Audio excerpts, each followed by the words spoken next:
Good morning, folks. This is a Saturn Superstorm update. The video and article are linked below as always. Remember, this is part of the solar system-wide electromagnetic event that is changing our planet as well.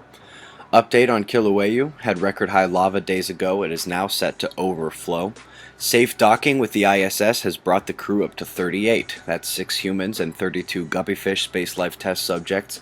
The Chinese launched one of their own, a navigation satellite, and an update on yesterday's methane story. Again, as always, all links are below the video. An unusual tremor struck Greenland yesterday. Another quake rattled south of Australia. Japan and Tonga both had large 5-pointers, and a 5-pointer at the end of the day left at least one person dead in Italy, of all the places, one day after sentencing. U.S. has issues of our own. Apparently there are 5 active volcanoes in the Salton Lake area. We need to keep close watch there. And also, apparently a large quake occurred within 1 kilometer of the surface at the Louisiana sinkhole. Love to get some updates on that as well. Europe, you have 2 lows encroaching. The northern areas are going to be very cold, and it's pretty much going to rain over 80% of the continent. This high pressure right here is keeping the cooler status quo for southern Australia and New Zealand. Lots of rain in the southeast expected.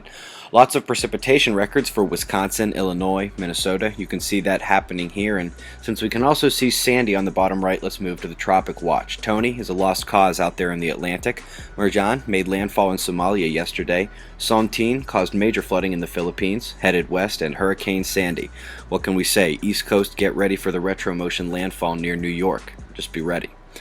It'd be nice to be able to ignore the F1 layer critical frequencies, but they remain high after setting the highest mark of the year a few days ago. Unbelievably, it was 1 year to the day of the highest recordings ever of this value. For your edification, here's what's happened over the last 13 years. This is part of the collapsing atmosphere, magnetic shield failure, and every weather record we have falling. Looking at the active regions, up north we have a purely negative umbra with a lot of small development behind it. Best chance of danger here is the New Geysen back. Coming down south to the formerly grand active region 11598, I believe she's lost the delta spot. Maybe gamma if the middle umbras become twisted. I'm thinking chances for big flares is very low.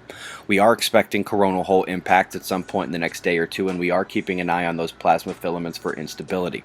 Let's hope the 6.6 in Costa Rica, deadly Italian quake, and unusual Cayman Islands tremors were all we got. Remember, Saturn conjoined the Sun yesterday, and Mars opposes Jupiter on Sunday, one day before the full moon.